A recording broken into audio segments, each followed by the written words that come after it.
आज से 10 साल पहले की एक सच्ची घटना सुनाता हूं। मैं उड़ीसा गया।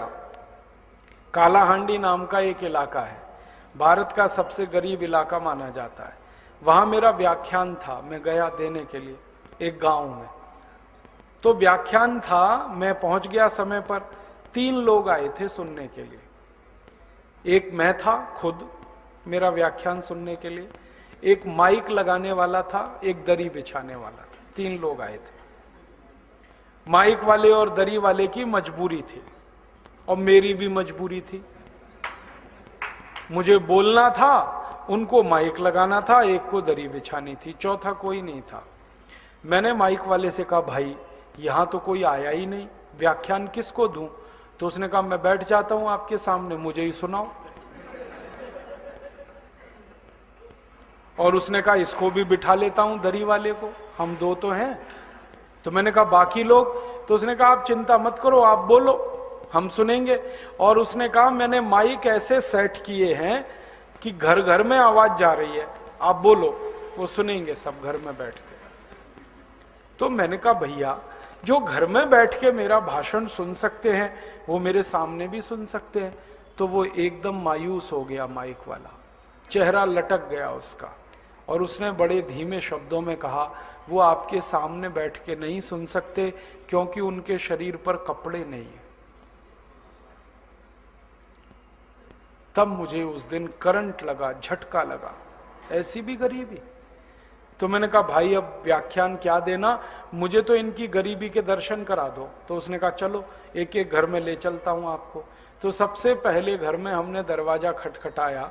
वो सरपंच का घर था, 10 फीट लंबा, 10 फीट चौड़ा, छोटा सा झोपड़ा, आधा टूटा हुआ आधा बना हुआ। किवाड़ भी एक टूटा हुआ था, एक लगा हुआ था। पानी जगह जगह से टपकता था। हमने खटखट की तो सरपंच की पत्नी बाहर आई। तो मैंने देखा उस मां के शरीर पर ऊपर कोई कपड़ा नहीं था और नीचे उसने एक छोटा सा टुकड़ा लपेटा हुआ था, वो भी पूरा नहीं पड़ रहा था। हमने कहा, आप अंदर जाओ, अपने पति को बाहर भेजो। तो वो माता अंदर गई।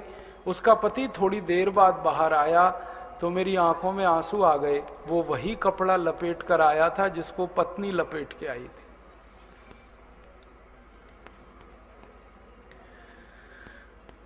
उसी दिन मैं वापस दिल्ली आया और दिल्ली में मैंने भारत सरकार के एक मंत्री से संपर्क किया और मंत्री सौभाग्य से उसी इलाके से चुनाव जीत कर आता है। उसका नाम है भक्त चरण दास। वो सांसद था उस समय जब ये घटना घटित हुई और संयोग से मेरा उसका परिचय भी था। तो मैंने कहा, भाई तुम्हारे इलाके में तो इतनी गरीबी है? तो उसने कहा, मेरे ही इलाके में नहीं, भारत में ऐसे 37 करोड़ गरीब हैं जिनके शरीर पर 2 कपड़े नहीं है। 37 करोड़। तो मन में बार बार यही आता है, आखिर हुआ क्या 63 साल आजादी के बाद इस देश में? 11 पंचवार्षिक योजनाएं बनी हैं, हर साल बजट बनता है, ये आपको मालूम है? हर साल बजट बनता है। एक साल भी ऐसा नहीं हुआ कि बजट ना बना हो। चुनाव हो गए किसी साल में तो भी बजट आया है, भले वो 8 महीने के लिए आया, 7 महीने के लिए आया, 6 महीने के लिए आया, बजट हर साल आता है। 1952 से नियमित बजट आ रहा है इस देश में। तो 1952 से 2010 तक हर साल बजट आया इस देश में। बजट ने विकास का खर्चा किया और पंचवार्षिक योजनाएं लागू हुई 5-5 साल की, उनके द्वारा विकास का खर्च हुआ। फिर राज्य सरकारों के बजट आए। आपको मालूम है बजट 2 स्तर पर माफ करना 3 स्तर पर बजट बनते हैं इस देश में। एक तो केंद्र सरकार बनाती है, एक तो राज्य सरकार बनाती है, एक तो नगर पालिका बनाती है। नगर पालिका के बजट का मुख्य मुद्दा है गरीबी मिटाओ, राज्य सरकार के बजट का मुख्य मुद्दा है गरीबी हटाओ, केंद्र सरकार के बजट का मुख्य मुद्दा है गरीबी हटाओ। लेकिन गरीबी है कि हटती नहीं, मिटती नहीं। मुझे बहुत दुख है ये कहते हुए कि पंडित जवाहरलाल नेहरू ने जब पहला भाषण दिया था प्रधानमंत्री बनने के बाद, तो उनकी पूरी ताकत इस बात पे थी कि हमें गरीबी मिटानी है देश की। और पंडित जवाहरलाल नेहरू 17 साल इस देश की गरीबी मिटाते रहे, और गरीबी है कि मिटती ही नहीं। उसके बाद उनकी बिटिया रानी आई श्रीमती इंदिरा गांधी, उन्होंने 14 साल गरीबी मिटाई इस देश की। 17 साल पिताजी मिटाते रहे, 14 साल बिटिया रानी आ गई और वो गरीबी मिटाती रही। और बिटिया रानी की तो योजना ही थी 20 सूत्री कार्यक्रम, सबसे पहला गरीबी हटाओ।